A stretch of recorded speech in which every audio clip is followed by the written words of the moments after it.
Thank you, Mr. President. Thank the leader for his remarks, especially with respect to the new edition of the health care bill. It's a disaster for Americans. It's immoral, it doesn't work, it doesn't address any of the problems that remain in the underlying health care system. Hopefully the Senate can rise above it and try to work together to do something better for the American people. Mr. President, I rise because tomorrow President Trump is going to become the first president in about 30 years to address the National Rifle Association. He will address the NRA tomorrow, and I thought it would be appropriate to come down to the floor to talk a little bit about the epidemic of gun violence in the context of this speech. You know, a lot of us were thrown off by the tone of the president's inaugural address. It was very different than a lot of inaugurals that you've heard, not uplifting, really, much more of a dark dystopian picture of America, one that was frankly unfamiliar to a lot of us. Maybe the most memorable line from the president's inaugural address was after describing this dystopia that he believed most Americans lived in. He said, "This American carnage stops right here, and it stops right now." I wanted to come down to the floor today to talk about that idea of American carnage, what it really is. I mean, this is American carnage. It's 31,000 Americans, mostly young men and women, who die every year from gunshot wounds. 2,600 a month, 86 a day. That's an enormous number. There's no other country in the first world, in the industrialized world, that has numbers like this. They happen for a variety of reasons. 2/3 of those are suicides. It's an epidemic in and of itself. A lot of them are homicides. Some of them are just accidental shootings. But America has this problem uniquely. There's just no other industrialized competitor where this happens. That's the face of American carnage.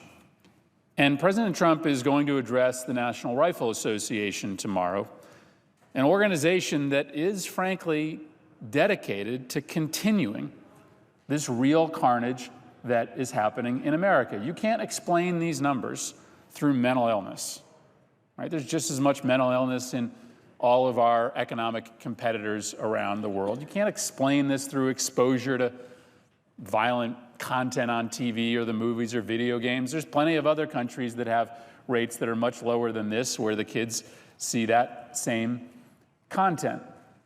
You can't explain this away by law enforcement. We spend an awful lot of money putting cops on the streets. What we have in this country that's different than any other nation is loose and lax gun laws that allow for criminals and people with serious mental illness to get their hands on weapons that are more powerful than are available in other nations that, as was the case in Sandy Hook, do enormous destruction in a short amount of time. And so, Mr. President, I want to talk a little bit today about two things. First, about the real scope of this carnage, and second, about the real story of gun owners. The President's going to go talk to the NRA, a group which is increasingly wildly out of step with gun owners, not just in my state, but across the country.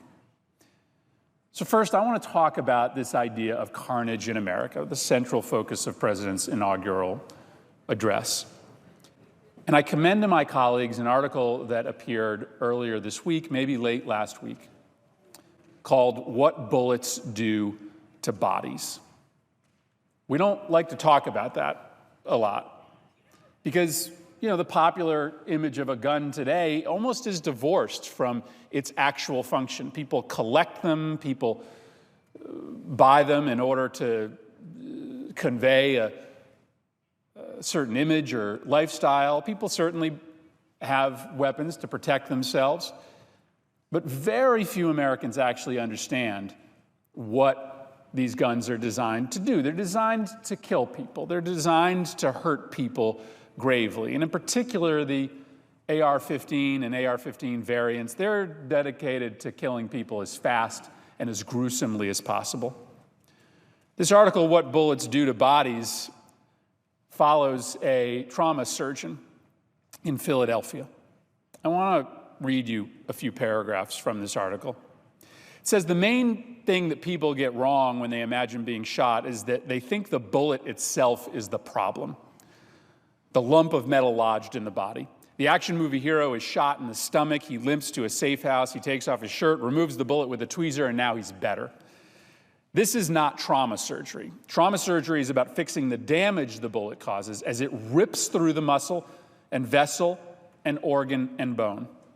The bullet can stay in the body just fine, but the bleeding has to be contained, even if the patient is awake and screaming because a tube has just been pushed into his chest cavity through a deep incision without the aid of general anesthesia. There's no time. The patient gets an injection of lidocaine. And if the heart has stopped, it must be restarted before the brain dies of a lack of oxygen. It's not a gentle process. Some of the surgeon's tools look like things you'd buy at Home Depot. In especially serious cases, 70 times just at Temple University Trauma Center last year, the surgeons will crack a chest right there in the trauma area. The technical name is a thoracotomy. A patient comes in unconscious, maybe in cardiac arrest from a gunshot, and the surgeon has to get into the cavity to see what's going on. With a scalpel, she makes an incision below the nipple and cuts 6 to 10 inches down the torso, through the skin, through the layer of fatty tissue, through the muscles, into the opening. She inserts a rib spreader, a large metal instrument with a hand crank on it. It pulls open the ribs, it locks them into place so the surgeons can reach into the inner organs. Every so often, the surgeon may have to break the patient's sternum. That's a bilateral thoracotomy. This is done with a tool called a Lebsche knife. It's a metal rod with a sharp blade on the end. It hooks under the breastbone. Surgeon in this case, Dr. Goldberg, takes out a silver hammer. It looks just like that, a hammer. She hits the top of the knife with the hammer until it cuts through the sternum. You never forget that sound, one of the Temple nurses told me. It's like tink, tink, tink. Sounds like metal, but you know it's bone. You know, like when you see it on the television when people are working on the railroad, you know, hammering the ties. It's just the worst, one nurse told the writer of this story. They're breaking bone, and everybody, not everybody, every body has a different quality. And sometimes there's a big guy you'll hear. It's the echo, the sound that comes out of the room. There's sometimes when it doesn't affect me, and then there's sometimes when it makes my knees shake when I know what's going on in there. The article goes on to talk about what happens to those that survive. The price of survival, the article says, often is lasting disability. Some patients, often young guys, they wind up carrying around colostomy bags for the rest of their lives. They go to the bathroom through a stoma, a hole in their abdomen. They're so angry, Dr. Goldberg says. They should be angry. Some are paralyzed by bullets that sever the spinal column. Some lose limbs entirely. AR-15s, they're designed by the military in order to kill people even more quickly so that you don't ever have the chance of going to an emergency room. That's what happened in Sandy Hook. You know, what's remarkable is that not a single one of those kids ever made it to a trauma surgeon. All of those kids died on the spot, 20 of them. You sort of have to think about bullets like running fingers through the water. When you run your fingers through the water, it causes ripples. It causes disruptions in the water around it. Well, a bullet coming out of an AR-15 rifle moves 3 times faster than a bullet coming out of a handgun. So just look what happens when you run your hands through water.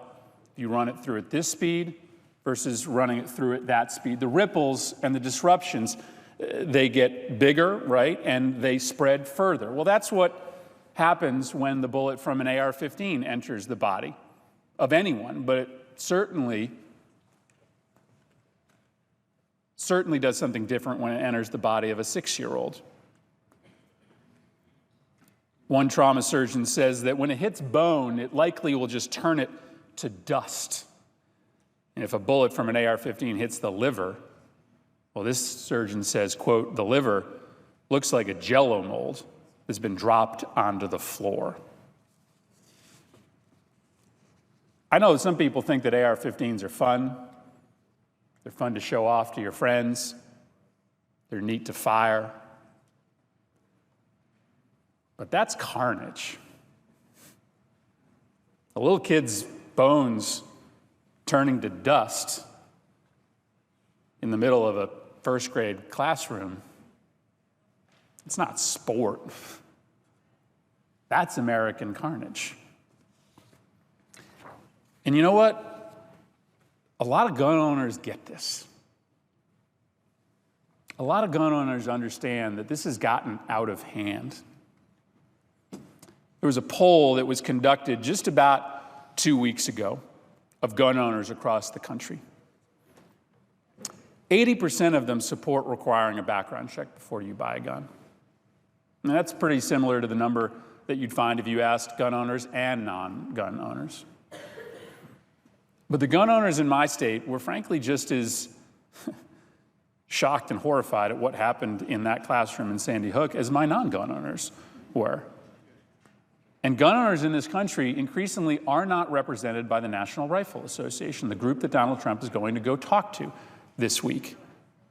Because the National Rifle Association, which claims to be speaking for gun owners, opposes background checks. They don't want a single additional gun sale to go through a background check.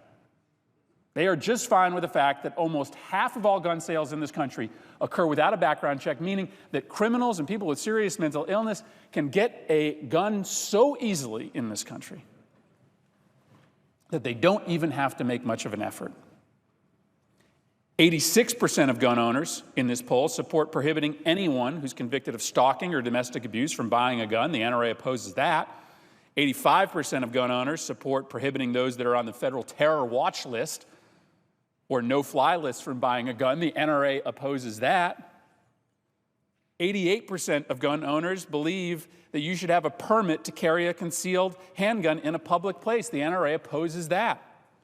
And so it's no secret that 67% of gun owners feel that the NRA used to be an organization dedicated to gun safety, but it has been overtaken by lobbyists. 50% of gun owners feel that the NRA does not represent their interests. So when President Trump goes to talk to the NRA tomorrow, I hope he understands that they are not advocating for the views of gun owners in my state. They are not advocating for the gun owners in most all of your states. They are a radical political organization. And they have to start answering for why they don't square with the views of gun owners. Finally, Mr. President,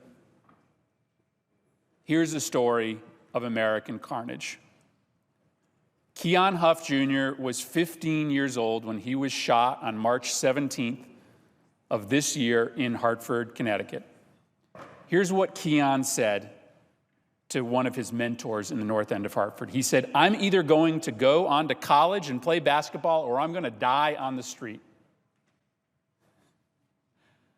Can you imagine that there are kids who think that in this country? Can you imagine that there are kids in this country who think that their choices are to go play basketball in college or to die on the streets of Connecticut? Most Americans can't imagine a little kid saying that, but Keon thought that, and he was right.